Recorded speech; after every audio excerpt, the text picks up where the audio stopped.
देखो third unit का जो ए पार्ट है, लॉज ऑफ मोशन जो हमारा चल रहा है, उसके अंदर लास्ट के दो टॉपिक्स रह गए। एक टॉपिक तुम्हें मिलेगा रॉकेट वाला, वो रॉकेट वाला जो भी टॉपिक मिले बुक के अंदर थर्ड यूनिट के अंदर वो नहीं करना, ठीक है। वो अपने सिलेबस में भी नहीं है, कंपटीशन में भी नहीं है और इम्पोर्टेंट भी नहीं है, ठीक है। तो हमारा जो टॉपिक है वो है second law is the real law of motion. Second law एक रियल लॉ कैसे कहलाता है, अब हम वो देखेंगे। मान लो यहां पे मैंने लिख दिया सेकंड लॉ। सेकंड लॉ को हम रियल लॉ तभी बोलेंगे जब हम सेकंड लॉ की हेल्प से फर्स्ट लॉ समझा सकते हैं, और अगर हमें सेकंड लॉ की हेल्प से अगर थर्ड लॉ भी अगर समझा दूं तो इसका मतलब सेकंड लॉ सबसे इंपॉर्टेंट लॉ बना। अगर मैं लेता हूं second law F is equal to dp/dt या फिर F is equal to ma, अगर मैं इस रूल को यूज करके अगर फर्स्ट लॉ ऑफ न्यूटन अगर समझा देता हूं और अगर उसी टाइम अगर थर्ड लॉ ऑफ न्यूटन भी समझा देता हूं तो इसका मतलब सेकंड लॉ एक रियल लॉ ऑफ मोशन हो गया। या फिर तुम ये भी कह सकते हो कि ये जो सेकंड लॉ है ना, जो न्यूटन ने दिया था, न्यूटन सेकंड लॉ से न्यूटन फर्स्ट लॉ निकल सकता है और न्यूटन सेकंड लॉ से न्यूटन थर्ड लॉ भी निकल सकता है। अगर न्यूटन सेकंड लॉ से न्यूटन का फर्स्ट लॉ निकल आया और न्यूटन के सेकंड लॉ से न्यूटन का थर्ड लॉ निकल आया तो इसका मतलब ये जो सेकंड लॉ है वो रियल लॉ ऑफ मोशन है। तो हम क्या करेंगे, अब हम सेकंड लॉ का यूज करके फर्स्ट लॉ को एक्सप्लेन करेंगे, ठीक है। फिर हम क्या करेंगे, सेकंड लॉ का यूज करके थर्ड लॉ का वो करेंगे, प्रूफ करेंगे। अगर सेकंड लॉ की हेल्प से फर्स्ट लॉ का प्रूफ करते हैं और सेकंड लॉ की हेल्प से थर्ड लॉ का प्रूफ करते हैं तो यहां से ये प्रूफ हो जाएगा कि ये जो सेकंड लॉ है वो रियल लॉ ऑफ मोशन है, ठीक है। तो सबसे पहला काम है सेकंड लॉ की हेल्प से फर्स्ट लॉ को प्रूव करना। कैसे करेंगे, इसके दो पार्ट है। सबसे पहला part, first law is contained in second law. First law is contained in second law, मतलब सेकंड लॉ जो न्यूटन ने दिया था उसके अंदर न्यूटन का फर्स्ट लॉ भी है।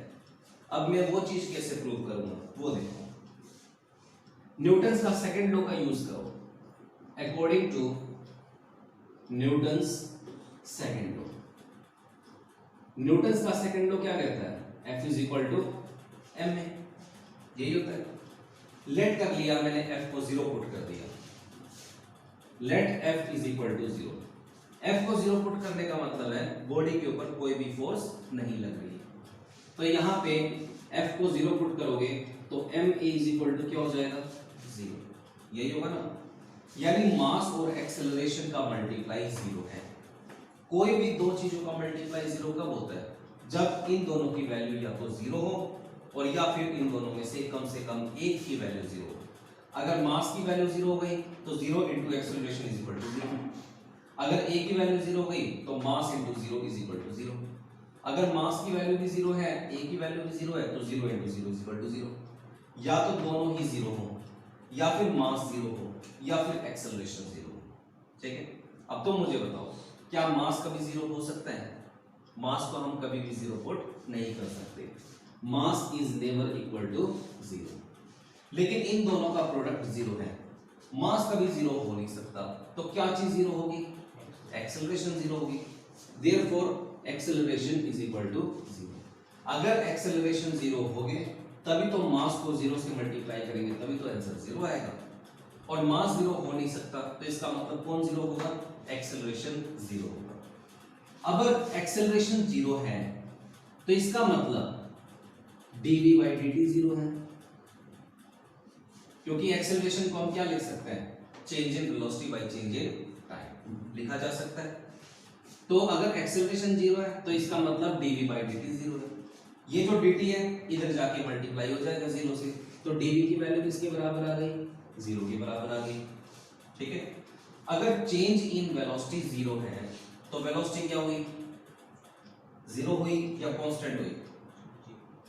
अगर वेलोसिटी का चेंज 0 है, वेलोसिटी चेंज ही नहीं हो रही तो वेलोसिटी कांस्टेंट है या कुछ और है, कांस्टेंट है।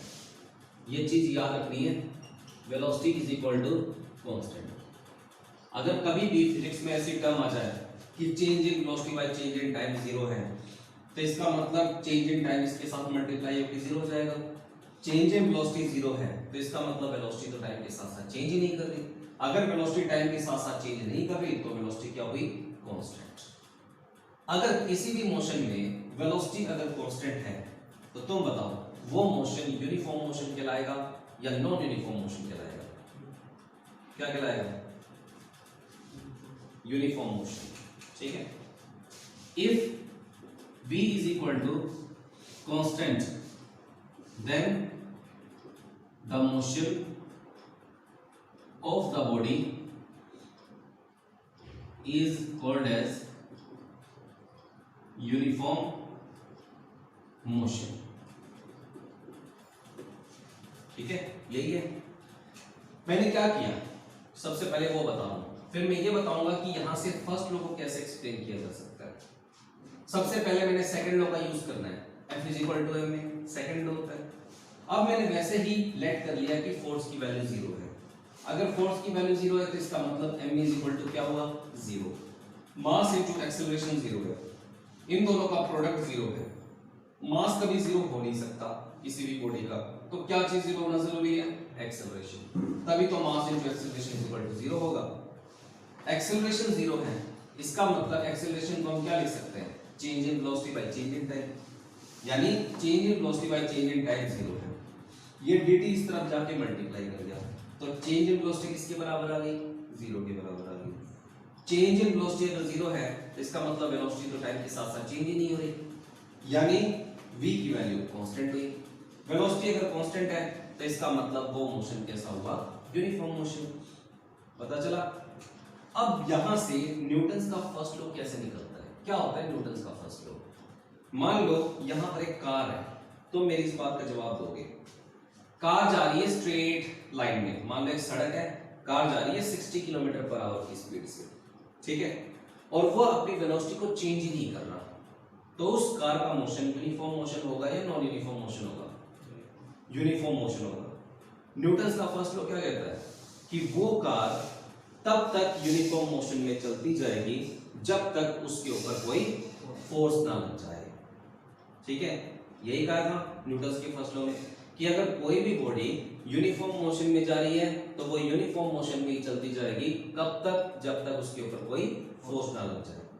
अब एक्सेलरेशन की वैल्यू जीरो है तो इसका मतलब वेलोसिटी कांस्टेंट है, वेलोसिटी कांस्टेंट है तो इसका मतलब वो मोशन कैसा हुआ, यूनिफॉर्म मोशन हुआ। ये मोशन यूनिफॉर्म मोशन कब हुआ, जब मैं फोर्स की वैल्यू को कौन सा क्या पुट करूंगा, जीरो। अगर मैं फोर्स की वैल्यू को जीरो पुट नहीं करता ना तो ये मोशन यूनिफॉर्म मोशन नहीं हो सकता था। एक गाड़ी कांस्टेंट वेलोसिटी के साथ तब तक मूव करती रहेगी जब तक उसके ऊपर लगने वाली एक्सटर्नल फोर्स क्या हो, जीरो। क्या ये लॉ न्यूटन्स का फर्स्ट लॉ बन गया, नहीं बन गया, बन गया कि वेलोसिटी कांस्टेंट है, इसका मतलब गाड़ी का मोशन यूनिफॉर्म मोशन है। और न्यूटन्स का फर्स्ट लॉ कैसे निकल के आया कि गाड़ी का मोशन यूनिफॉर्म मोशन है और वो तब तक यूनिफॉर्म मोशन में रहेगा जब तक उसके ऊपर लगने वाली फोर्स जीरो हो। इसलिए मैंने फोर्स को जीरो पुट करके व्हीकल के मोशन को यूनिफॉर्म मोशन में हमने चेंज कर दिया।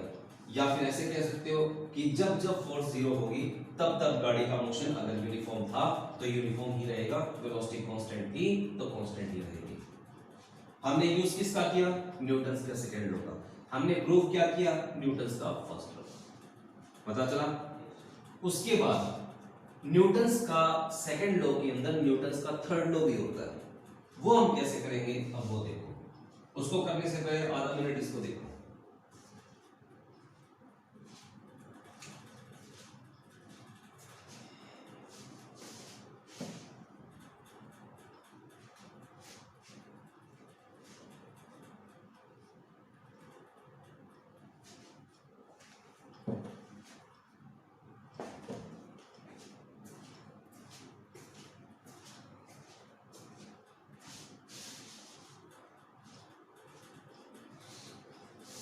क्लियर है।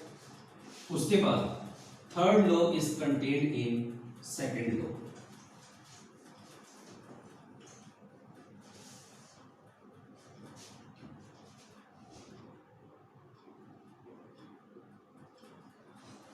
अब हमें सेकंड लॉ का यूज करके न्यूटन्स का थर्ड लॉ प्रूव करना है।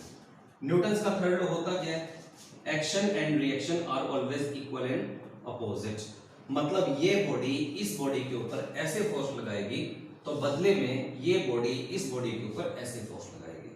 ये दोनों फोर्स पहली बात तो इक्वल होंगे और दोनों ही अपोजिट डायरेक्शन में होंगे। यही होता है न्यूटन्स का थर्ड लॉ। ये चीज हमें प्रूव करनी है किसकी हेल्प से? न्यूटन्स के सेकंड लॉ की हेल्प से। ठीक है, तो इसके लिए मैं जो सा फॉर्मूला यूज करूंगा वो होगा F = dp/dt। न्यूटन्स के फर्स्ट लॉ को प्रूव करने के लिए हमने F = ma का यूज किया, वो भी न्यूटन्स का सेकंड लॉ था। अब न्यूटन्स के थर्ड लॉ को प्रूव करने के लिए हम F = dp/dt का यूज करेंगे। ठीक है, ये भी न्यूटन्स का सेकंड लॉ। यहां से dp की वैल्यू निकाल लो, किसके बराबर हो जाएगी? F × dt हो जाएगी ना। इस dp = F × dt का हम यूज करेंगे यहाँ पे। dp का मतलब क्या होता है? Change in momentum. F का मतलब फोर्स, dt का मतलब स्मॉल टाइम। ठीक है, लेट कर लिया दो बॉडीज हैं, एक तो बॉडी A है, ये इस तरफ मूव कर रही है, एक दूसरी बॉडी है B, वो भी इस तरफ मूव कर रही है किसी ना किसी वेलोसिटी के साथ। जब ये दोनों अपोजिट डायरेक्शन में ऐसे मूव कर रही है एक दूसरे की तरफ, तो इन दोनों के बीच में एक कोलिजन होगा या नहीं होगा? टक्कर होगी या नहीं होगी? होगी ना टक्कर। जब ये इसके साथ टकराएगा तो ये इसके ऊपर फोर्स लगाएगा, ये इसके ऊपर फोर्स लगाएगा। मुझे यही प्रूव करनी है न्यूटन्स के सेकंड लॉ का यूज करके कि ये दोनों एक दूसरे के ऊपर जो फोर्स लगाते हैं ना वो इक्वल भी होते हैं और अपोजिट भी होते हैं। ठीक है, अब कैसे करेंगे? लेट कर लिया कुछ टाइम के बाद ये दोनों एक दूसरे के साथ टकराते हैं। ये बॉडी A है, ये बॉडी B है, ये बॉडी A बॉडी B के ऊपर फोर्स लगा रही है। कितनी लगा रही है? F1। तो F1 क्या है यहाँ पे? Force acting on body B due to body A। Force acting on body B due to A। A के कारण B के ऊपर लगने वाली फोर्स, और वो भी इस तरफ। ठीक है, यहां पे एक डेल्टा T है, डेल्टा T बोलो या dt बोलो एक ही बात है। डेल्टा T का मतलब है स्मॉल टाइम, और वो टाइम जितने टाइम के लिए A B के ऊपर फोर्स लगाती है। ठीक है, अब ये है मैं इस दीवार के ऊपर ऐसे फोर्स लगा रहा हूं, तो 1 सेकंड के लिए लगा रहा हूं या 2 सेकंड के लिए लगा रहा हूं या 5 सेकंड के लिए लगा रहा हूं, वो टाइम है ये बॉडी A बॉडी B के ऊपर अगर F1 फोर्स लगा रही है तो कितने टाइम के लिए लगा रही है? तो डेल्टा T का मतलब क्या है? Time on which the force is acted on B। Time on which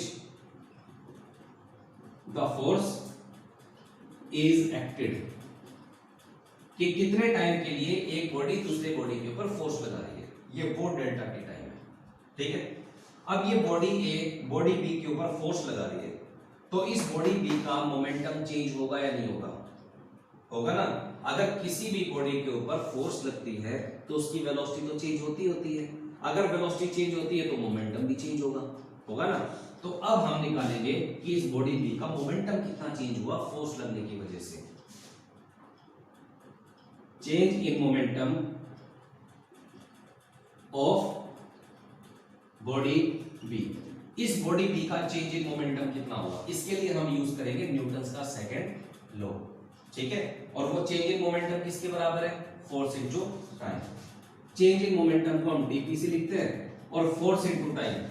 body B के ऊपर फोर्स कितनी लग रही है? F1 इनटू में कितने टाइम के लिए? डेल्टा T टाइम के लिए। तो ये इसका चेंज इन मोमेंटम है, किसका? बॉडी B का। अगर बॉडी A बॉडी B के ऊपर फोर्स लगाएगा तो इस बॉडी B का मोमेंटम चेंज होगा। कितना होगा? F1 इनटू में डेल्टा T। इसको दे दिया इक्वेशन नंबर 1। कोई डाउट यहां तक? यहां से हमने किसका यूज करना शुरू कर दिया? न्यूटन्स के सेकंड लॉ का। ठीक है, उसके बाद अगर बॉडी A बॉडी B के ऊपर फोर्स लगा रही है तो बॉडी B पीछे नहीं रहेगी, बॉडी B भी ऑपोजिट रिएक्शन दिखाएगी। ये जो बॉडी B है इस बॉडी A के ऊपर एक अपोजिट फोर्स लगाएगी। कितनी लगाएगी? F2। ठीक है, तो इस तरफ जो फोर्स बॉडी बी ए के ऊपर लगा रही है उसको हम F2 बोलते हैं। तो F2 का क्या मतलब हुआ?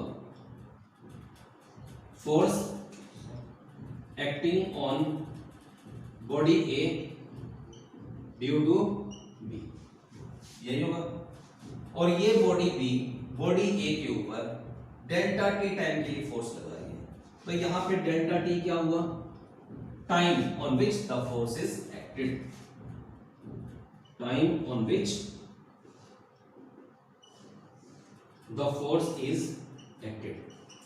यानी ये जो बॉडी बी है वो बॉडी ए के ऊपर अगर F2 फोर्स लगा रही है तो कितने टाइम के लिए लगा रही है? ये वो टाइम है। अब तुम बताओ, बॉडी ए के ऊपर अगर फोर्स लग रही है तो क्या उसका मोमेंटम चेंज होगा या नहीं होगा? होगा ना। तो change in momentum of body A, change in momentum of body A. अब हम बॉडी ए का चेंज इन मोमेंटम निकालेंगे। चेंज इन मोमेंटम को हम किससे लिखते हैं? dp से। बॉडी ए के ऊपर लगने वाली फोर्स कितनी है? F2। और कितने टाइम के लिए लगती है? डेल्टा टी टाइम के लिए। क्लियर है? इसको दे दिया इक्वेशन नंबर सेकंड। यहां तक कोई भी डाउट हो तो पूछ लो। ये है बॉडी बी का चेंज इन मोमेंटम और ये है बॉडी ए का चेंज इन मोमेंटम। अब हम यूज करेंगे law of conservation of momentum, जो कि हमने कल किया था। Law of conservation of momentum क्या कहता है कि total change in momentum is equal to क्या होगा? 0। ठीक है।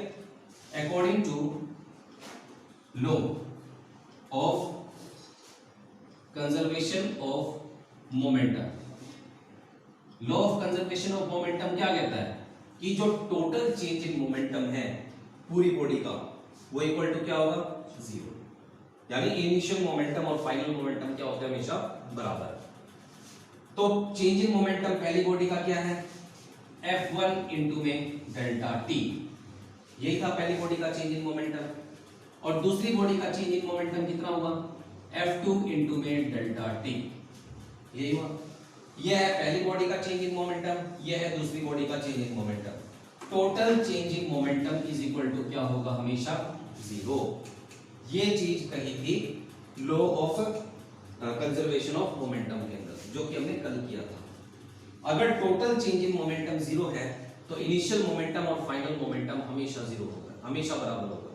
ठीक है। तो अब यहां पे इस टर्म को 0 के उस साइड ले जाओ। F1 into delta T is equal to minus F2 into में डेल्टा टी, कुछ ऐसे हो जाएगा। यहां पे डेल्टा टी से डेल्टा टी कैंसिल हो जाएगा, तो क्या बचेगा? F1 is equal to minus F2, यही बचेगा। क्या इसी को हम न्यूटन्स का थर्ड लॉ बोलते हैं? नहीं बोलते? बोलते हैं ना कि दोनों फोर्सेस इक्वल भी होंगी और अपोजिट भी होंगी। ये माइनस का साइन क्या दिखाता है कि दोनों फोर्सेस अपोजिट डायरेक्शन में। क्लियर है सारी बातें? कोई डाउट इसमें? देखो आधा मिनट।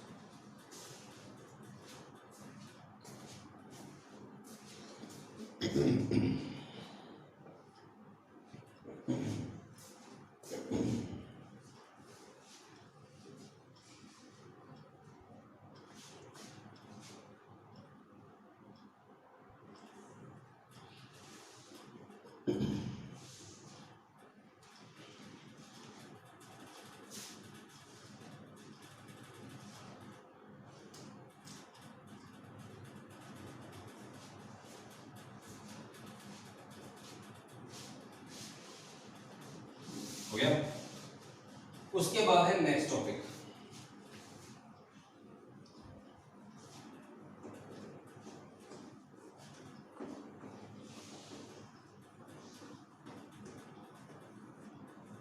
एक छोटा सा टॉपिक है जिसके दो पार्ट्स हैं, छोटे छोटे। टॉपिक का नाम है इक्विलिब्रियम ऑफ कंकरेंट फोर्स।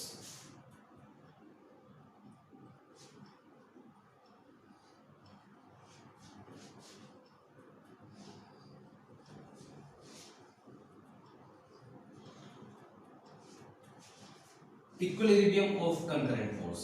इस टॉपिक के अंदर तुम्हें दो वर्ड्स दिखाई दे रहे होंगे। पहला वर्ड है इक्विलिब्रियम और दूसरा वर्ड है कंकरेंट फोर्स। हमें इन दोनों का मतलब पता होना चाहिए। फिजिक्स के हिसाब से इक्विलिब्रियम का मतलब होता है एक ऐसी सिचुएशन जब net force is equal to क्या लगे, 0। ठीक है, अगर कभी भी किसी भी बॉडी के ऊपर अगर टोटल फोर्स अगर 0 लगती है ना, तो फिजिक्स और केमिस्ट्री ये कहती है कि वो बॉडी इक्विलिब्रियम पोजीशन पे है। ठीक है, अब मान लो रस्साकसी का खेल चल रहा है, बीच में रस्सी है, यहां पे रुमाल बंधा हुआ है, 5 बंदे रस्सी को उस तरफ खींच रहे हैं, 5 बंदे रस्सी को इस तरफ खींच रहे हैं। ठीक है, मान लो ये जो 5 बंदे ना वो 50 न्यूटन की फोर्स लगा रहे हैं वहां पे, और ये जो बंदे हैं 5 वो 60 न्यूटन की फोर्स लगा रहे हैं उस side.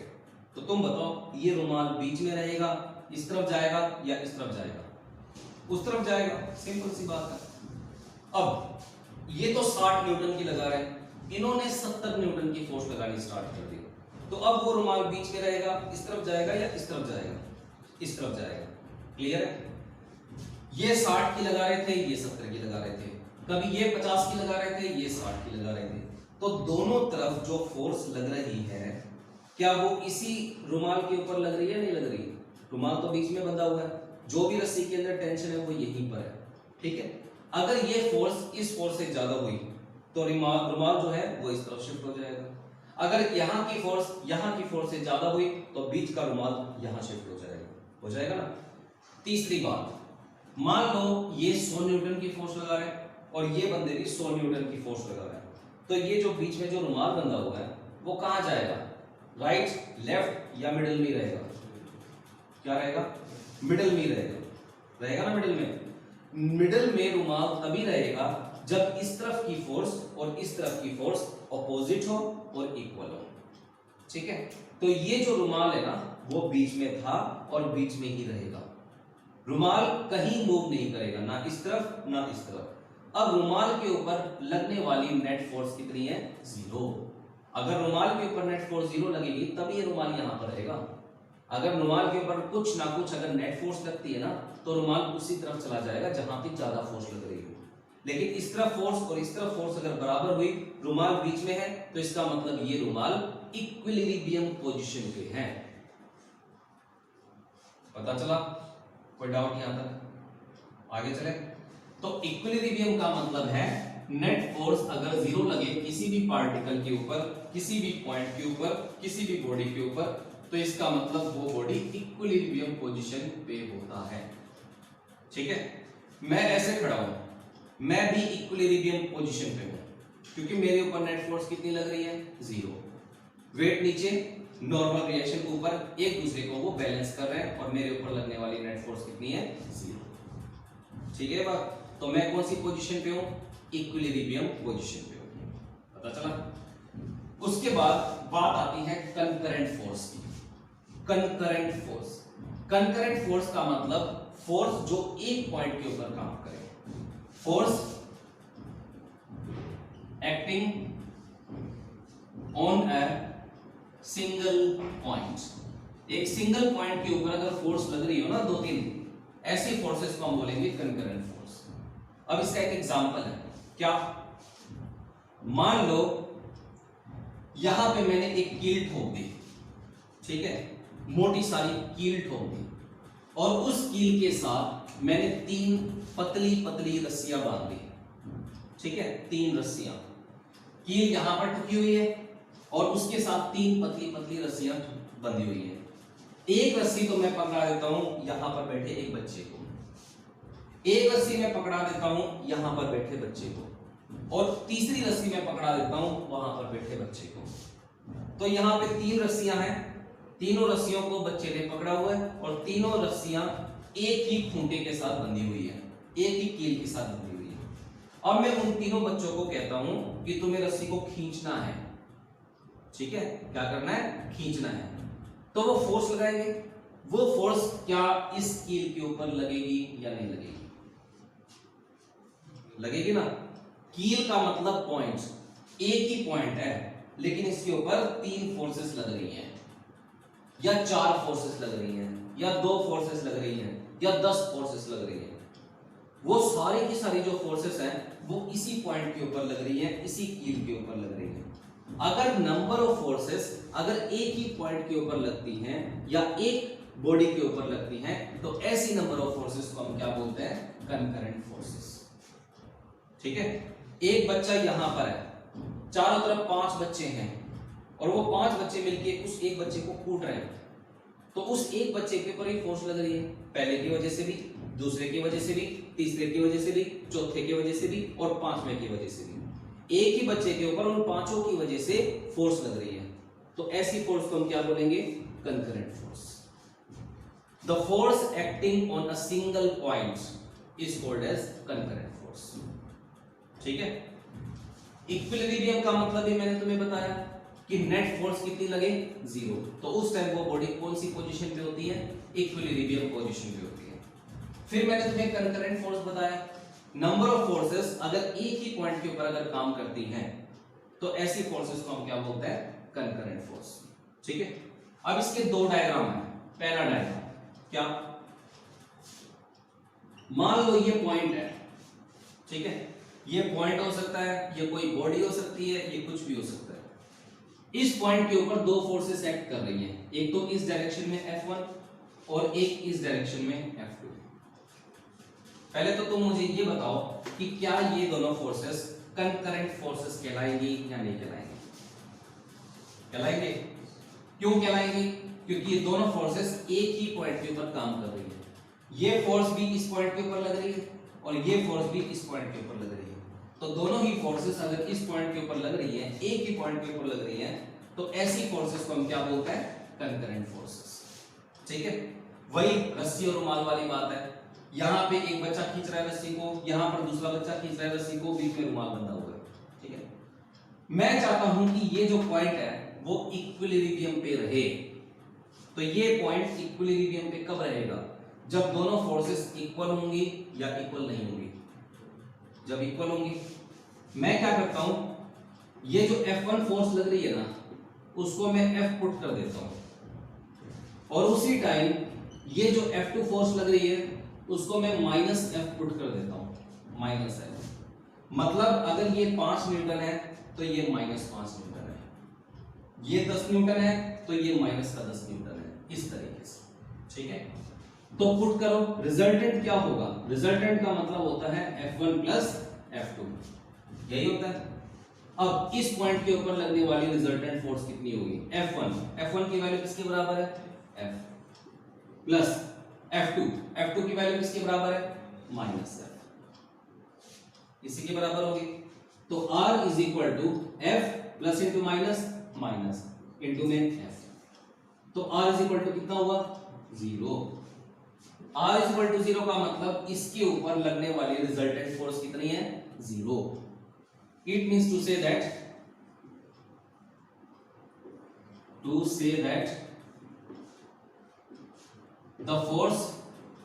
the resultant of both the forces acting on the single point is 0। इस सिंगल पॉइंट के ऊपर दो फोर्सेस काम कर रही थी, एक F1 और F2। F1 की वैल्यू को मैंने F पुट कर दिया, F2 की वैल्यू को मैंने -F पुट कर दिया। तो इससे क्या होगा? इसके ऊपर लगने वाली रिजल्टेंट फोर्स कितनी आ गई? 0। अगर इसके ऊपर लगने वाली रिजल्टेंट फोर्स अगर 0 आ गई तो इसका मतलब ये पॉइंट इक्विलिब्रियम में होगा या नहीं होगा? होगा। It means to say that the point will be in equilibrium।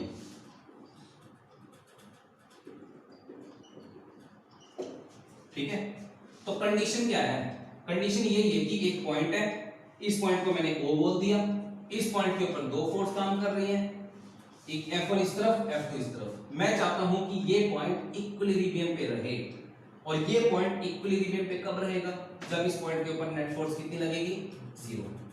यही होगा।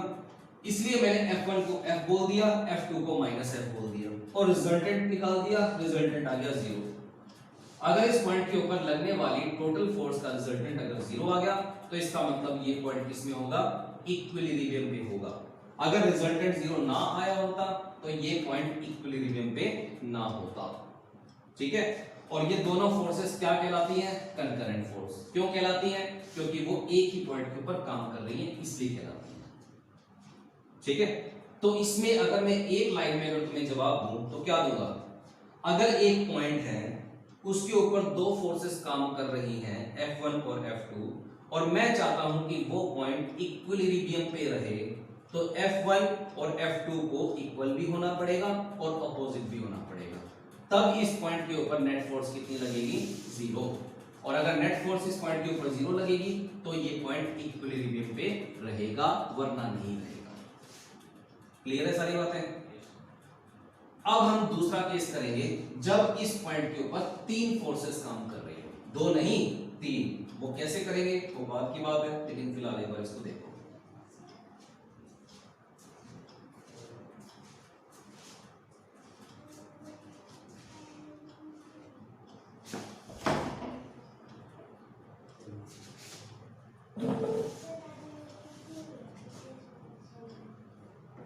सोना नहीं आते? अच्छा चलो, क्या हो गया वैसे?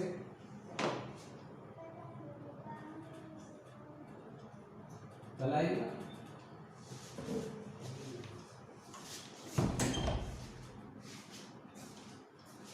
हो गया? ड्रॉप कर दो। उसके बाद है दूसरा डायग्राम।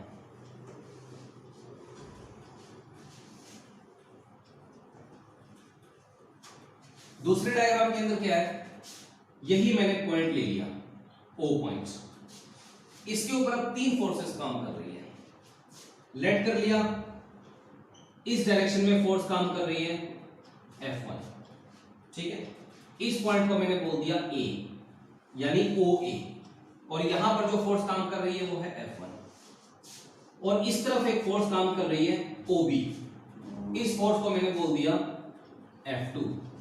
ठीक है, और इसी पॉइंट के ऊपर तीसरी फोर्स काम कर रही है OC, और इस फोर्स को मैंने नाम दे दिया F3। तो 3 फोर्सेस काम कर रही है इस O पॉइंट के ऊपर, एक तो OA F1, एक OB F2 और एक OC F3। 3 फोर्सेस काम कर रही हैं, 3 फोर्सेस। ठीक है, अब मैं चाहता हूं कि ये जो पॉइंट है वो इक्विलिब्रियम पोजीशन पे रहे। अब वो कैसे रहेगा हमें उसी के बारे में स्टडी करना है। ठीक है, तो ये जो OA है वो भी एक फोर्स है, ये जो OB है वो भी एक फोर्स है, और ये जो OC है वो भी एक फोर्स है। मैं क्या करता हूं, इस OA का और इस OB का रिजल्टेंट ले लेता हूं, और इसको मैंने बोल दिया OC डैश। ठीक है, मैंने बस क्या किया, रिजल्टेंट किसका लिया? OA और OB का। इसको नीचे वाली फोर्स को भूल जाओ एक बार, ये कुछ भी नहीं है। एक फोर्स F1 इस तरफ है OA, एक फोर्स F2 इस तरफ है OB। मैंने तो क्या किया, OA और OB दोनों फोर्सेस का ले लिया रिजल्टेंट, और इस रिजल्टेंट का नाम दे दिया OC डैश। पता चला? अब ये जो OA प्लस OB है वो is equal to OC dash होगा। ठीक है, फ्रॉम डायग्राम। डायग्राम क्या कहता है कि जो OC डैश है वो किस किस के बराबर होगा? OA प्लस OB के बराबर होगा। OA vector plus OB vector is equal to OC vector. ठीक है, वेक्टर का निशान लगाएंगे, क्यों? क्योंकि जो फोर्सेस है वो वेक्टर क्वांटिटी होती है, तो इसलिए OA को OA नहीं लिखना, लिखोगे OA वेक्टर, और फिर plus OB vector is equal to OC vector. ठीक है, अब दोनों तरफ तुम इस OC वेक्टर को जोड़ दो, ये सॉरी OC डैश है, OA vector plus OB vector is equal to OC dash vector. अब दोनों तरफ इस OC को जोड़ोगे, add OC vector both side, दोनों तरफ जोड़ दो। OA vector plus OB vector, ये तो पहले सीखा। OC वेक्टर ये मैंने यहां जोड़ दिया, यहां जोड़ा तो यहां पर भी जोड़ो, OC dash vector plus OC vector. Clear है? मैंने बस दोनों तरफ OC वेक्टर को जोड़ दिया और कुछ भी नहीं किया। अब यहां पे OA वेक्टर की वैल्यू किसके बराबर है? F1। पुट कर दो F1 प्लस OB वेक्टर की वैल्यू किसके बराबर है F2 प्लस OC वेक्टर की वैल्यू किसके बराबर है F3 इज इक्वल टू, अब मैं क्या करता हूं OC dash vector plus OC vector इसको मैं जीरो पुट कर देता हूं। जीरो पुट क्यों करेंगे अब वो देखो, मैंने ये जानबूझ के जीरो पुट किया है। क्यों किया है? क्योंकि मैं चाहता हूं कि ये पॉइंट इक्विलिब्रियम पे रहे, और ये इक्विलिब्रियम पे कब रहेगा जब इसके ऊपर नेट फोर्स कितनी लगेगी जीरो। मैंने इस OC वेक्टर को किसका रिजल्टेंट बोला हुआ है OA वेक्टर और OB वेक्टर का रिजल्टेंट बोला हुआ है। तो ये OC वेक्टर और अगर ये जो OC डैश वेक्टर है और ये जो OC वेक्टर है, अगर ये दोनों इक्वल एंड अपोजिट अगर नहीं हुए तो क्या ये पॉइंट इक्विलिब्रियम पॉइंट कहलाएगा या नहीं कहलाएगा? नहीं कहलाएगा। तो इस पॉइंट के ऊपर मुझे net force is equal to zero करनी है। पहले तो मेरे पास तीन वेक्टर थे, एक ये वाला, एक ये वाला, एक ये वाला। फिर मैंने इसका और इसका रिजल्टेंट ले लिया OC डैश वेक्टर। ठीक है, अब मेरे पास इस पॉइंट के ऊपर दो फोर्सेस काम कर रही है मेनली, एक तो ये नीचे की तरफ OC वेक्टर और एक ऊपर की तरफ OC डैश वेक्टर।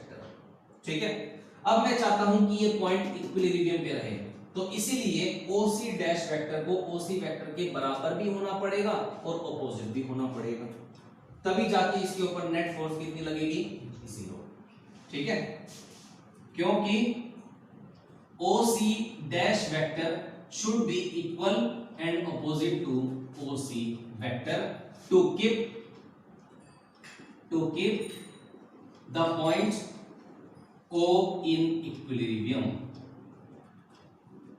अगर हम ये चाहते हैं कि पॉइंट O इक्विलिब्रियम पे रहे तो OC डैश वेक्टर और OC वेक्टर ये दोनों के दोनों बराबर भी होने चाहिए और अपोजिट भी होने चाहिए। तो इसलिए मैंने OC डैश वेक्टर को OC वेक्टर के बराबर भी रख दिया और नेगेटिव भी लगा दिया। जब ये दोनों इक्वल एंड अपोजिट होंगे तो ये आपस में कैंसिल आउट होके कितना हो जाएगा जीरो हो जाएगा। मानते हो इस बात को? अब therefore F1 plus F2 plus F3 वो कितना आ गया जीरो। एक तो ये आ गई सिचुएशन।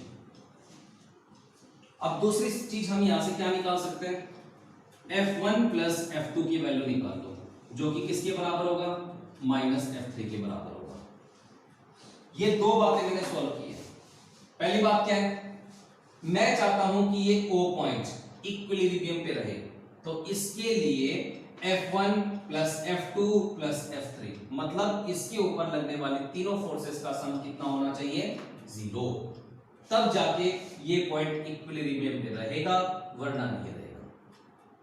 ठीक है बात। उसके बाद इसी चीज से मैंने ये चीज निकाल ली, F1 plus F2 is equal to minus F3। F1 plus F2 क्या है, F1 प्लस F2 तो ये रिजल्टेंट है और F3 क्या है नीचे की फोर्स। अब मैं चाहता हूं कि ये पॉइंट इक्विलिब्रियम पे रहे। वो कब रहेगा जब F1 और F2 का रिजल्टेंट और नीचे की तरफ लगने वाली F3 इक्वल भी हो और अपोजिट भी हो। ठीक है, तो 100 बातों की एक बात ये है कि एक पॉइंट है, इसके ऊपर 3 या 4 फोर्सेस काम कर रही हैं, मैं चाहता हूं कि वो पॉइंट इक्विलिब्रियम पे रहे, तो नेट फोर्स यानी total force F1 plus F2 plus F3 plus F4 plus F5 is equal to क्या होना चाहिए जीरो। ये मेन बात है। क्लियर है सारी बातें, कोई डाउट यहां तक? इसके बाद एक रॉकेट का टॉपिक मिलेगा, वो रॉकेट का टॉपिक तुम्हें नहीं करना।